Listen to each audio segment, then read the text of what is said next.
Dendam lama kembali menyala. 4 tahun silam, tepatnya di babak semifinal Piala Dunia 2026, mempertemukan Maroko sebagai tim kejutan waktu itu bertemu dengan Prancis.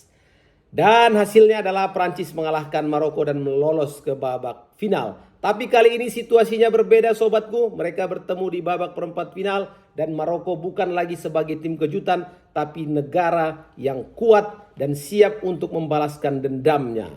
Kita tahu bahwa Kylian Mbappe sedang mengejar rekor Lionel Messi. Dan tentu saja Achraf Hakimi dan juga seluruh skuad di bawah asuhan Muhammad Wahbi siap untuk mencatat sejarah besar Afrika. Apakah Les Blues kembali menunjukkan kelasnya atau justru singa Atlas yang akan mengakhiri dominasi sang raksasa Eropa? Boston akan menjadi saksi siapa yang akan pulang dan siapa yang akan terus melaju di Piala Dunia 2026. Mari kita bahas sobat, preview match Prancis versus Maroko. Tapi sebelumnya jangan lupa kalian untuk like, share, subscribe, dan berikan komentar terbaik kalian sobat. Mari kita bahas pelan-pelan. Perempat final nanti tepatnya hari Jumat tanggal 10 Juli pukul 03.00 waktu Indonesia Barat. Bertempat di Stadion Boston ya. Kalau ini boleh juga disebut ini tanda kutip final sebelum final ini ya. Karena bagaimanapun Maroko ini tidak bisa lagi dipandang sebelah mata. Mereka 4 tahun yang lalu adalah semifinalis dan Prancis adalah finalis. Dan kali ini meskipun mereka bertemu di babak perempat final, ini akan menjadi partai yang sangat seru, menegangkan dan partai hidup mati. Kalau kita melihat sebelumnya di babak 16 besar ya, Prancis lolos dengan cara yang sama sekali berbeda dibanding di fase grup. Kalau saat menghadapi Paraguay, pasukan Didier Deschamps ini dipaksa bermain sabar dan juga menghadapi blok pertahanan Paraguay yang begitu rendah dan juga permainan fisik ya. Keras sekali pertandingan kemarin menghadapi Paraguay. Walaupun penguasaan bola Prancis tetap lebih dari 75%, tapi mereka baru bisa mencetak gol melalui penalti Mbappe setelah ada aksi individu Desirdo yang membuat Diego Gomez melakukan pelanggaran. Dan kemenangan 1-0 ini justru menunjukkan sisi lain dari Les Blues. Mereka bukan lagi tim yang hanya bisa menang besar, tapi juga sanggup bertahan dan juga tidak harus terlalu bermain indah. Nah, kalau Maroko, kita lihat dari fase grup sampai dengan babak 16 besar, pada saat mereka menghadapi tuan rumah Kanada ya, walaupun hanya menghasilkan sedikit peluang bersih, tapi hampir semuanya menjadi ancaman serius.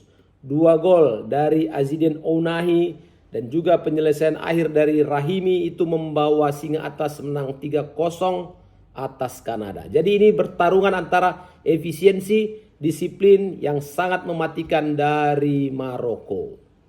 Kalau berkaca dari filosofi sepak bola di Prancis dan juga Maroko saat ini, Deschamps itu hampir tetap memakai formasi 4-2-3-1.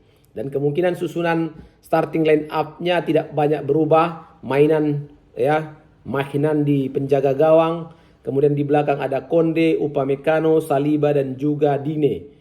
Di depan mereka akan ada duet Manu Koane dan Adrien Rabiot. Kemudian di depan sayap ada Olis, Dembele dan juga Barcola atau juga Duyu. Di depan penyerang tunggal ada Mbappe. Jadi absennya Tchouaméni itu bisa saja membuat Deschamps memainkan Manu Kone kembali menjadi jangkar utama. Dan Deschamps kemungkinan tidak akan mengubah pendekatan. Prancis akan mendominasi penguasaan bola sambil terus menggeser blok pertahanan Maroko dari sisi kanan, di sisi kiri dan cepat melakukan rotasi.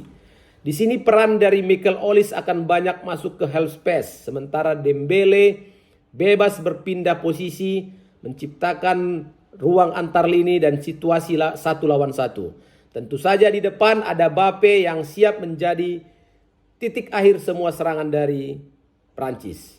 Bagaimana dengan strategi Muhammad Wahbi? Maroko diprediksi tetap menggunakan 4-2-3-1 atau sewaktu-waktu berubah menjadi 4-5-1 ketika Maroko bertahan.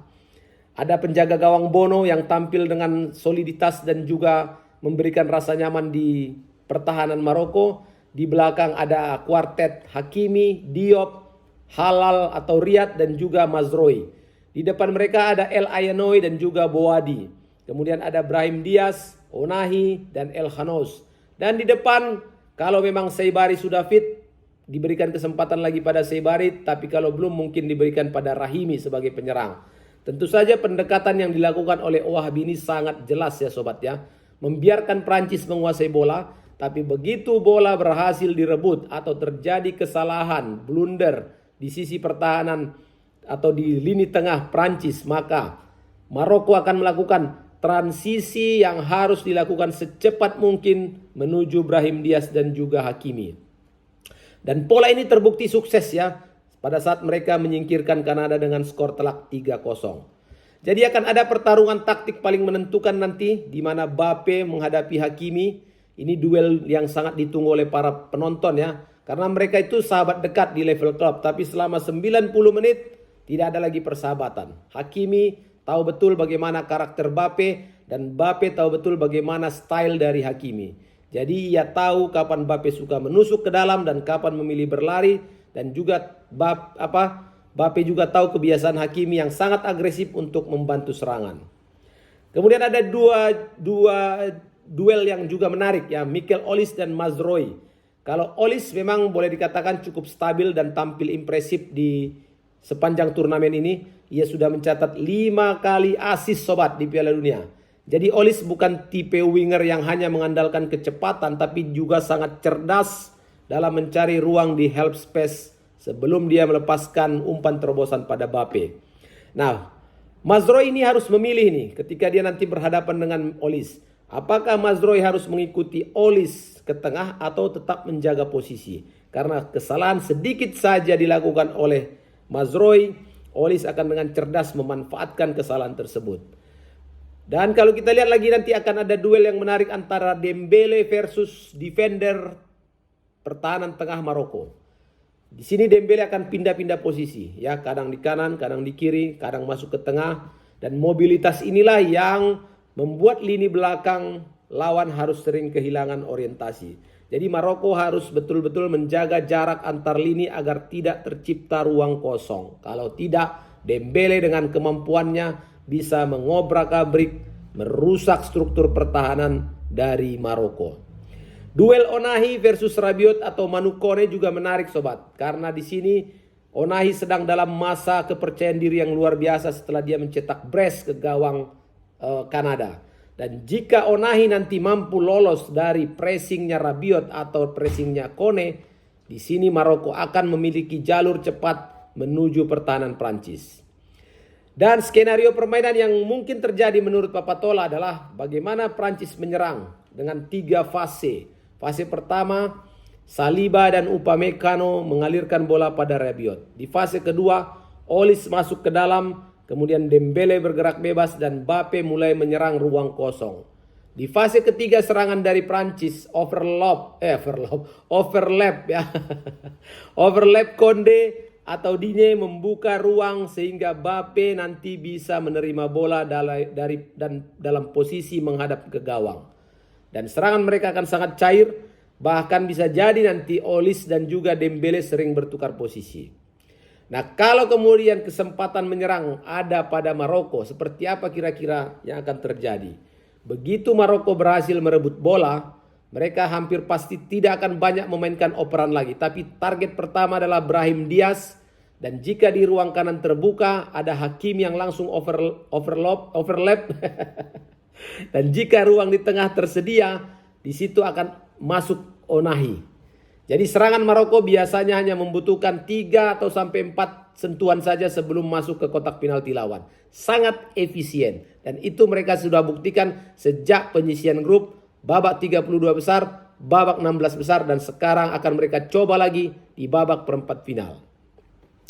Apa saja kira-kira yang akan terjadi hal-hal menarik di pertandingan nanti? Yang pertama ada gengsi. Mbappe akan mengejar rekor Messi. Karena gol ke Paraguay membuat Mbappe sudah mengoleksi 7 gol. Dan ini sejajar dengan Messi dan Erling Haaland. Dan Messi sudah cetak gol lagi saat mengalahkan Mesir. Jadi saat ini Messi sudah 8 gol. Jadi secara keseluruhan juga Mbappe sudah mengumpulkan 19 gol di Piala Dunia. Jadi dia hanya terpaut 1 gol saja atau 2 gol dari rekor Messi saat ini. 21 gol. Dan motivasi ini tentu meningkatkan hal yang positif bagi Mbappe dan juga bagi Prancis. Kemudian dia juga akan melawan sahabatnya Hakimi. Jadi ada hal-hal emosional ya, pertarungan emosional yang akan terjadi. Tapi bagi Maroko ini adalah pertarungan yang sangat ditunggu-tunggu. Balas dendam sobat. Ini juga hal menarik yang akan terjadi di pertandingan nanti. Maroko pertama belum pernah mengalahkan Prancis. Di mana 6 pertemuan sebelumnya menghasilkan 4 kemenangan dari Prancis dan 2 hasil imbang. Tentu saja yang paling mereka ingat adalah kekalahan di babak semifinal Piala Dunia 2022. Dan saat ini ada kesempatan datang untuk membalaskan luka bagi Prancis. Dan juga hal yang menarik lainnya adalah rekor Didier Deschamps. Karena laga ini menjadi pertandingan Piala Dunia ke-25 bagi Didier Deschamps sebagai pelatih, ya, menyamai rekor Helmut Schön. Jadi jika menang, maka Didier akan bawa Prancis ke semifinal Piala Dunia untuk ketiga kalinya secara beruntun. Dan statement kedua pelatih yang sudah mereka publish di media, bagaimana Deschamps menegaskan setelah kemenangan atas Paraguay, pertandingan fase gugur selalu menuntut kesabaran dan juga kematangan.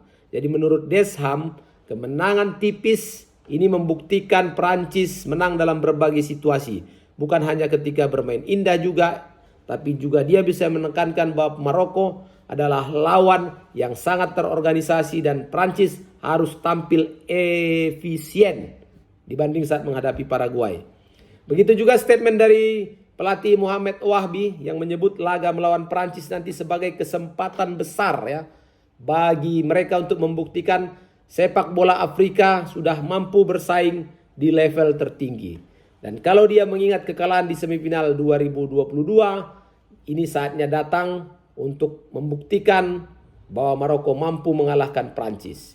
Jadi prediksi jalannya pertandingan menurut Papatola, bola akan dikuasai Prancis 60-65%, tapi Maroko tidak panik, mereka tetap sabar, menutup ruang dan juga menutup jalur passing. Kemudian Mbappe juga akan bekerja keras, dan jika dia memperoleh ruang, pertandingan ini bisa berubah dalam hitungan detik. Prediksi skor, Papatola tidak akan memihak Prancis atau Maroko, tapi yang pasti akan terjadi selisih 1 gol di pertandingan ini. Terima kasih sobat-sobatku. Buat kalian yang punya pendapat berbeda, silakan kasih pendapat kalian di kolom komentar. Dan juga bagi kalian yang senang dengan video-video Papatola Football, jangan lupa untuk like, share, subscribe, dan berikan komentar terbaik sobatku. Sampai jumpa. Assalamualaikum warahmatullahi wabarakatuh.